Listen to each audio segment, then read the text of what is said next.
फटाफट से इस वीडियो को देख लेते हैं और फटाफट से इस वीडियो को हम देख लेते हैं। वायरल न्यू वीडियो आया है, viral new video question bank का आया है जो चैप्टर नंबर 7 का है। यानी कि चैप्टर नंबर 7 का जो न्यू व्लॉग होता है, न्यू वीडियो आता है, वो हम आप लोग को इस वीडियो में बताने वाले हैं। और ये भी आप लोग को बायोलॉजी का प्रश्न बताने वाले हैं। और इस वीडियो में हम आप लोग को बताने वाले हैं टोटल 30 प्रश्न, जो कि आप सभी छात्र के लिए बहुत ही ज़्यादा महत्वपूर्ण प्रश्न। और इस वीडियो के अंत में हम बताने वाले हैं वो प्रश्न जो आप लोग एग्जाम हॉल में पूछे जाएंगे। तो सभी छात्र ना इस वीडियो को जरूर देखिएगा। और सबसे पहले मैं बता दूं मेरे प्यारे छात्र कि जो भी मेरे प्यारे छात्र इस वीडियो पे आते हैं, यानी कि इस चैनल पर आते हैं, तो इस चैनल का नाम नीचे लिंक में दिया गया है। और यहाँ पर भी हम बता देते हैं कि मेरे इस यूट्यूब चैनल का नाम आर्थ शर्मा AS क्लासेस +2 है, जो कि 12th वाले के लिए यहाँ पर मॉडल से यानी कि वायरल क्वेश्चन बैंक का वीडियो आ चुका है। तो सभी छात्र आइए और इस वीडियो को जरूर देखें। तो चलिए मेरे प्यारे छात्र, इस वीडियो को हम देखेंगे। और एक बात और बताना चाहते हैं कि जो भी छात्र मेरे इस यूट्यूब चैनल पर नए हैं तो चैनल को लाइक जरूर कर दीजिएगा। पहली बार आते हैं तो चैनल को सब्सक्राइब करके बेल आइकन प्रेस जरूर करिएगा। और ये वीडियो आप लोग को अच्छा लगता है ना, कमेंट करके शेयर जरूर करें। शेयर तो दबा के करें मेरे प्यारे छात्र, क्योंकि एग्जाम नज़दीक आ चुका है। तो चलिए मेरे प्यारे छात्र, इस वीडियो को हम स्टार्ट करते हैं। प्रश्न नंबर 1 में कहता है कि लेमार्कवाद का संबंध किससे है। यानी कि लेमार्कवाद का संबंध किससे है, तो यानी कि उपयोग एवं अनुपयोग अपवर्जित लक्षणों की वंशागत। तो क्या करना है कि लेमार्कवाद का जो संबंध होता है, यानी कि मिलावट जो होता है, दोनों आपस में मिलता है। तो लेमार्क का जो मिलावट वो किससे है, तो यानी कि A एवं B से, यानी कि उपयोग एवं अनुपयोग यानी कि अपवर्जित लक्षणों की वंशागति। तो इसका आंसर क्या होगा, ऑप्शन नंबर C हो जाएगा। चलिए नेक्स्ट देखते हैं एकिडना क्या है। 2 नंबर में कहता है एकिडना क्या है। एकिडना, तो एकिडना एक योजक कड़ी है। ये एक प्रश्न है, एकिडना क्या है, योजक कड़ी। अगर एग्जाम में भी पूछे, अगर नीचे में भी पूछेगा कि योजक कड़ी क्या है, तो एकिडना है। एकिडना क्या है, योजक कड़ी है। तो इसका आंसर क्या होगा, ऑप्शन नंबर B लगाना है, योजक कड़ी। नेक्स्ट की बात करते हैं। तो नेक्स्ट आपका आता है तीसरा प्रश्न का आता है कि अर्जित गुणों को वंशागति का सिद्धांत दिया था। अर्जित गुणों को वंशागति का सिद्धांत दिया था। सभी मेरे प्यारे छात्र याद रखना है कि अर्जित गुणों को जो न लामा का सिद्धांत दिया था। किसका सिद्धांत, लामा का। यानी कि अर्जित गुणों का जो वंशागति होता है वो लामा जो होता है ना, लामा का सिद्धांत दिया था। किसका दिया था, लामा का। ऑप्शन नंबर D लगाएंगे हम, लामा। नेक्स्ट की बात करें तो नेक्स्ट आता है 4 में कहता है स्पीच प्लेटरियम पुस्तक किसने लिखा है। यानी कि ये एक बुक है, स्पीच प्लेटरियम पुस्तक किसने लिखा है। स्पीच प्लेटरियम यह पुस्तक है, यानी कि ये बुक है। और ये स्पीच प्लेटरियम बुक किसने लिखी है। तो 4 का हो जाएगा आपका केरोलस लिनियस। यानी कि इसका लेखक जो है ना, स्पीच और प्लेटरियम का लेखक हो जाएगा Carolus Linnaeus. Option number B लगाएंगे, केरोलस लिनियस। चलिए अगला देखेंगे 5 में कहता है कि पहला मानव जिसके जीवाश्म अफ्रीका के अलावा यूरोप और एशिया में मिले हैं। मतलब पहला वो कौन सा मानव है जिसका जीवाश्म अफ्रीका और अफ्रीका के अलावा यूरोप और एशिया में, यानी कि 3 जगह, अफ्रीका, यूरोप, एशिया, अपने हिंदुस्तान से अलग है। ये पहला कौन सा है मानव जो अफ्रीका और यूरोप और एशिया में मिले हैं। तो 5 नंबर में देखेंगे ये है हेमो इरेक्टस। कौन है, हेमो इरेक्टस। यानी कि यही एक ऐसा बंदा है जो अफ्रीका, यूरोप और एशिया में मिले थे, haemo erectus. Option number B लगाएंगे, हेमो इरेक्टस। चलिए अगला देखेंगे हम 6 में कहता है कि कोई सर्वटेस को प्रायोगिक रूप से किसके द्वारा उत्पन्न किया। मतलब कोई सर्वटेक्स को प्रायोगिक रूप से किसके द्वारा उत्पन्न किया गया था। मतलब ये ऐसा प्रश्न है जो इसके कारण किसके द्वारा उत्पन्न किया। मतलब कोई सर्वटेक्स जो है ना, इसके प्रायोगिक के रूप में किसके द्वारा उत्पन्न किया गया था। 6 देखेंगे। और 6 में कहता है कि ओपरेन व सिडनी फ्लाक्स। ओपरोन व सिडनी फ्लाक्स 6 देखेंगे। और 6 में आपका आंसर आ जाएगा ऑप्शन नंबर B, ओपरोन व सिडनी फ्लाक्स।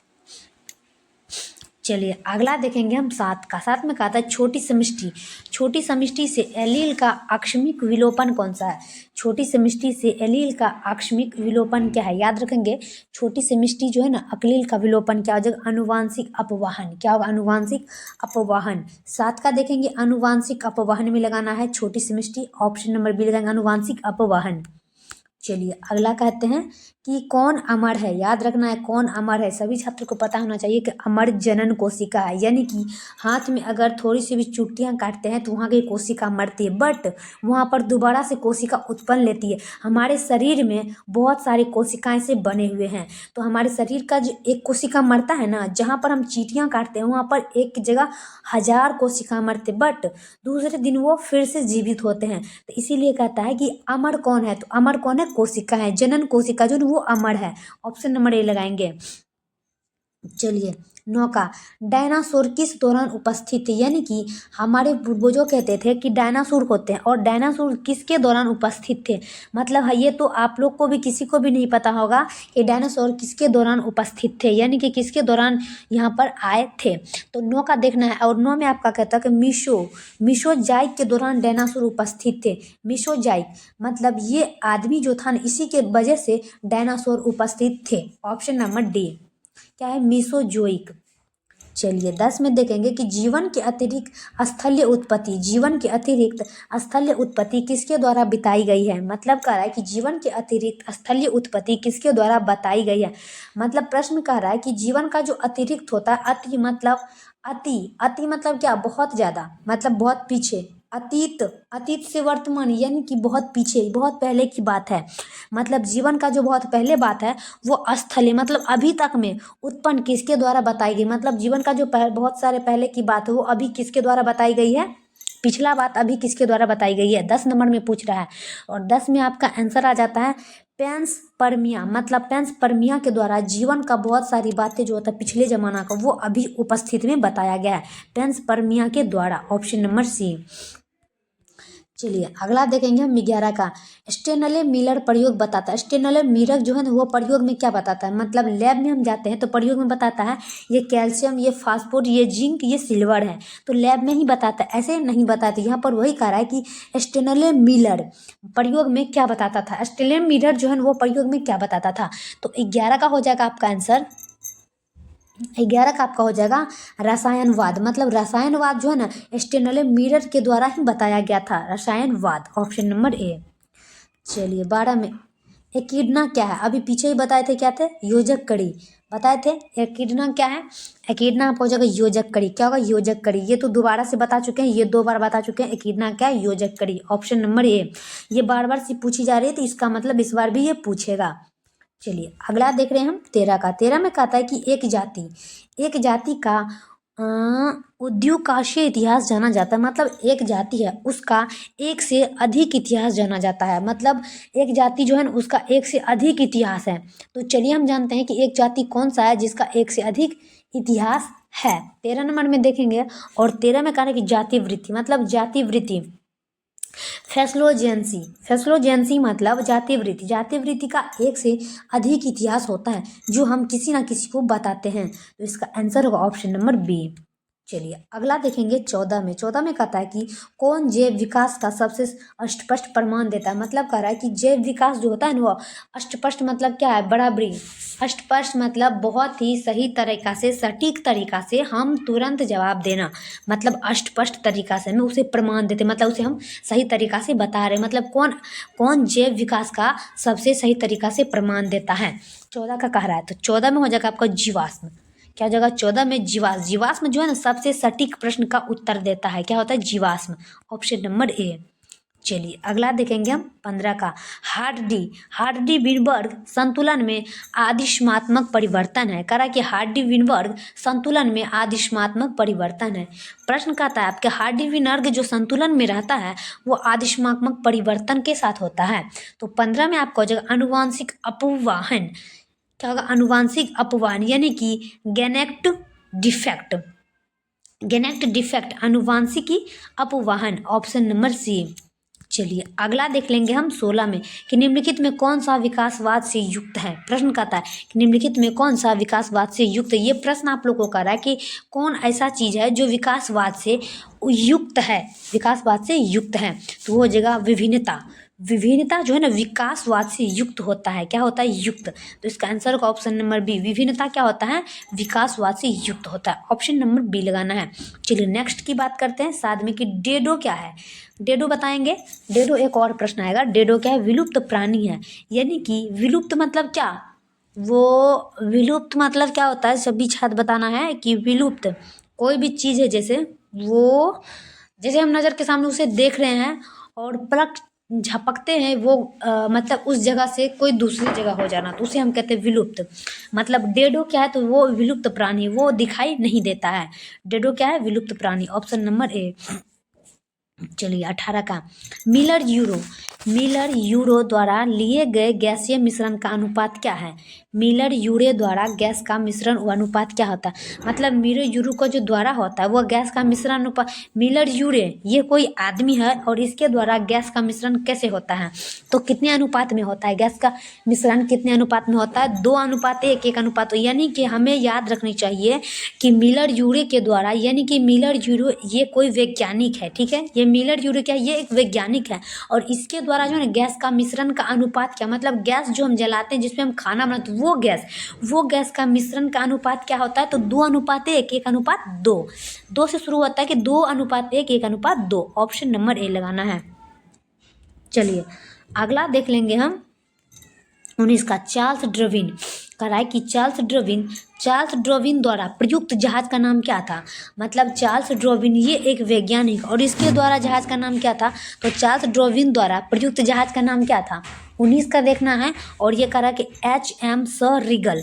मतलब चार्ल्स डार्विन के द्वारा जो है ना जहाज का नाम पड़ा HM सर रीगल। क्या पड़ा? HM sir Regal. Option number C. चलिए अगला देखेंगे हम 20 का। 20 में कहता है कि कौन सा मत व्यक्तिगत जातिवृत्ति की पुनरावृत्ति करता है? मतलब कौन सा मत मतलब क्या होता है? मत वहाँ नहीं जाना, मतलब व्यक्तिगत, यानी कि व्यक्ति, कोई भी व्यक्ति ले लो, जाति ले लो, जैसे हिंदू धर्म, हिंदू मुसलमान सिख ईसाई, मतलब कोई एक व्यक्ति है जो कोई भी जाति को पुनरावृत्त करता है, मतलब उसको पुनः के बारे में बताता है। 20 का देखेंगे। और 20 में कहता है कि पुनरावृत्त सिद्धांत, मतलब कोई भी जाति का जो पुनरावृत्त बताता है तो उसे हम कहते हैं पुनरावृत्त सिद्धांत। Option number C. चलिए 21 में कि जैव विकास का सिद्धांत का मुख्य संबंध क्या है? पीछे ही बताए थे मेरे प्यारे छात्र, फर्स्ट नंबर में यही था कि जैव विकास का सिद्धांत मुख्य संबंध क्या है। तो जैव विकास का मुख्य संबंध आपका यह हो जाएगा धीरे धीरे होने वाले परिवर्तन। मतलब मुख्य सिद्धांत जो होता है ना धीरे धीरे परिवर्तन, मतलब उसमें बदलाव आना। परिवर्तन को हम क्या कहते हैं? ये तो भाषा है ना, परिवर्तन मतलब, परिवर्तन का मतलब बदलाव, मतलब धीरे धीरे जो होता है ना जैव विकास में परिवर्तन, यानी कि बदलाव लाना। Option number B.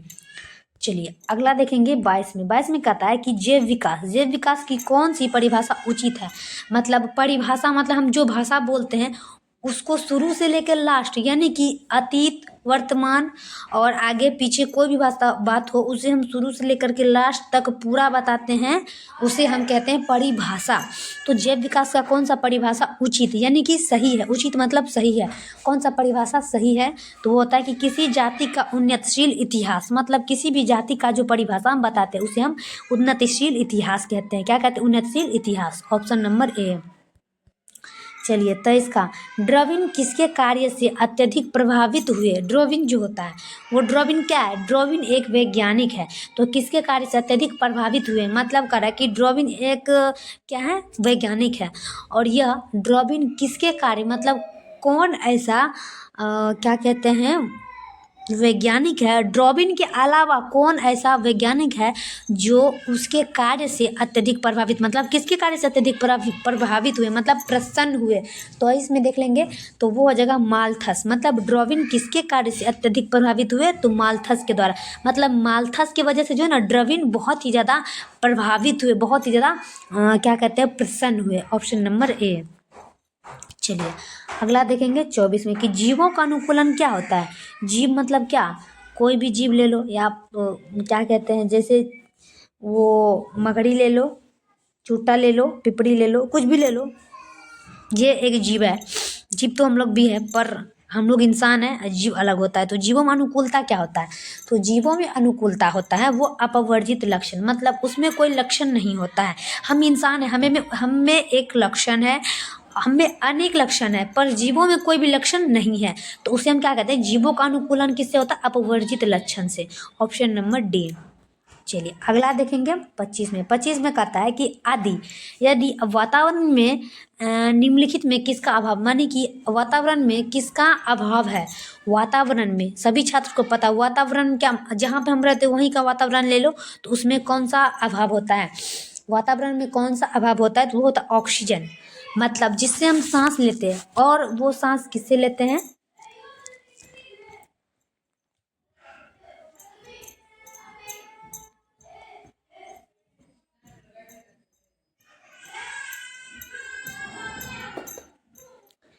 वातावरण किससे हम सांस लेते हैं, वो होता है ऑक्सीजन। ऑक्सीजन किससे होता है, पेड़ पौधा। और अभी के समय में पेड़ पौधा को काट दिया जाता है, तो बट क्या करना है आप लोग को, पेड़ पौधा लगाना है। तो 25 का आंसर होगा ऑप्शन नंबर सी, ऑक्सीजन।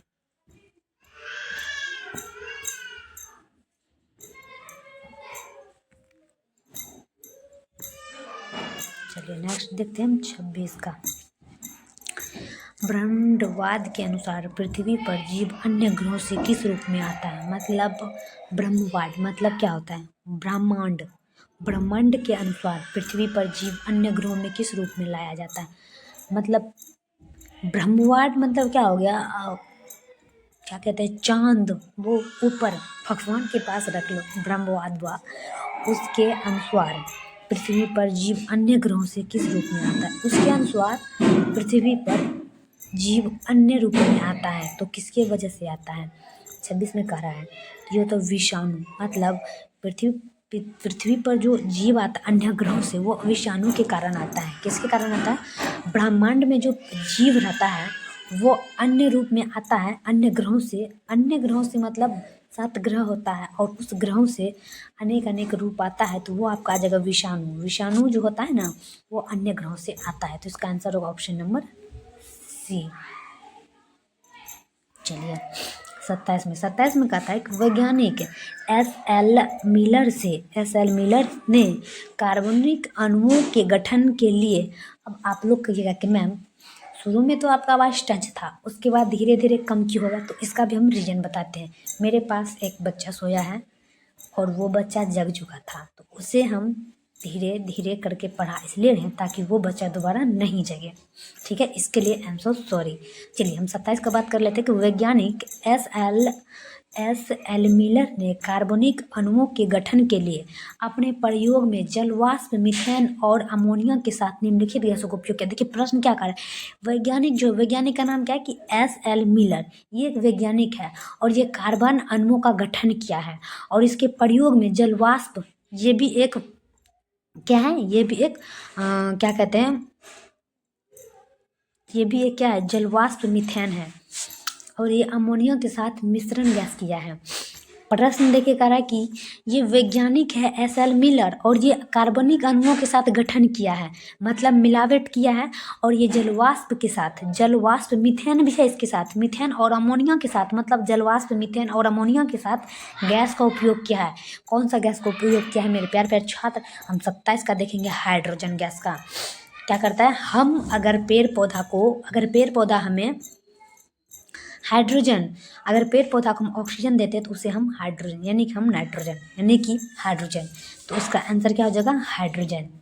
ऑप्शन नंबर बी लगाएंगे हम, हाइड्रोजन गैस उत्पन्न किया है। देखिए मेरे प्यारे छात्र, मतलब अगर एग्जाम में पूछा जाए कि वैज्ञानिक, कौन सा वैज्ञानिक ने जलवाष्प, मीथेन और अमोनिया को जलवाष्प, मीथेन, अमोनिया के साथ गैस, कौन सा गैस को उत्पन्न किया था, हाइड्रोजन को। कौन सा गैस को उत्पन्न किया था, हाइड्रोजन को, एक ही गैस वो हाइड्रोजन, ऑप्शन नंबर बी। चलिए अगला देख लेते हैं हम 28 का। 28 में कहता है कि स्वतः जनन का सिद्धांत, जिसमें जीवन की उत्पत्ति क्षयमान पदार्थों से माना गया था, वो जीवाणुओं के संदर्भ में किसके खारिज किया। प्रश्न कहता है कि स्वतः जनन जो होता है वो सिद्धांत थे और जिसमें कि जीवन की उत्पत्ति भी हुई और क्षयमान पदार्थों से माना गया। क्षयमान ये क्या है, पदार्थ है, तो इसमें जीवाणुओं का संदर्भ किसके खारिज किया गया, किसके खारिज किया गया। 28 का देखेंगे और प्रश्न तो महत्वपूर्ण है। 28 में आपका कह रहा है कि लुई पास्चर, देखिए, लुई पास्चर के दौरान स्वतः जनन का जो सिद्धांत होता है वो जीवन की उत्पत्ति है और क्षयमान पदार्थ को भी माना गया था। मतलब स्वतः जनन जो कह रहा है कि क्षयमान एक पदार्थ है जीवन की उत्पत्ति के लिए, और जीवाणुओं में संदर्भ इसके खारिज किया गया था। क्या था? Louis Pasteur. Option number C लगाएंगे, लुई पास्चर। चलिए अगला देखेंगे हम 29 में। 29 में कहता है कि चार्ल्स डार्विन पीछे बताए थे। चार्ल्स डार्विन ने किस जहाज पर अपनी समुद्री यात्रा पूरी की थी? मतलब चार्ल्स डार्विन ने किस जहाज पर अपनी समुद्री यात्रा का उसका नाम दिया था? अब देखिए यहाँ पर क्या कह रहा है कि चार्ल्स डार्विन जो है ना वो समुद्री यात्रा किया था, उसका नाम क्या है? 29 में देखेंगे और 29 में कह रहा है बीगल। क्या हो जाएगा? बीगल। ऑप्शन नंबर ए लगाएंगे हम, बीगल। चलिए अगला का बात करेंगे, लास्ट आपका आता। अरे यार शांत हो जाओ, क्या हुआ? 2 मिनट रुक जाओ। चलिए लास्ट का हम देख लेते हैं क्या कर रहा है कि प्रथम उभयचर प्राणी के रूप में विकसित मछलियों जो आज के मेढक और सेलामांडर, अरे 2 मिनट रुक जा, सेलामांडर के पूर्वज बने। मतलब प्रश्न कहता है कि प्रथम उभयचर प्राणी के रूप में विकसित मछलियां जो आज के मेढक से सेलामांडर के पूर्वज बने। आज के जो होता है आज के ज़माने में सेलामांडर का पूर्वज बने। मछलियां का आज का मेढक तो प्रथम उभयचर प्राणी थे, उसके बाद विकसित मतलब एक से अधिक हुए, और मछलियां जो आज के मेढक, आज का मेढक और सेलामांडर के पूर्वज बने। आज का मेढक था और सेलामांडर का पूर्वज भी थे। यार गॉड, यार प्रश्न क्या है? सीलाकेंथ कह रहा था कि प्रथम उभयचर प्राणी थे और वो विकसित मछलियां थे जो आज के मेढक और सेलामांडर के पूर्वज थे। तो इसका आंसर होगा सेलाकेंथ, ऑप्शन नंबर ए। मेरे प्यारे छात्र, ये वीडियो आप लोग को कैसा लगता है आप लोग हमें कमेंट में ज़रूर बताएंगे मेरे प्यारे छात्र। और थोड़ी देर के लिए हम सॉरी भी चाहते हैं मेरे प्यारे छात्र, क्योंकि कभी कभी कुछ गलत हो जाता है, तो इसके लिए हम सॉरी। तब तक के लिए हम नए वीडियो में मिलेंगे। जय हिंद, जय भारत।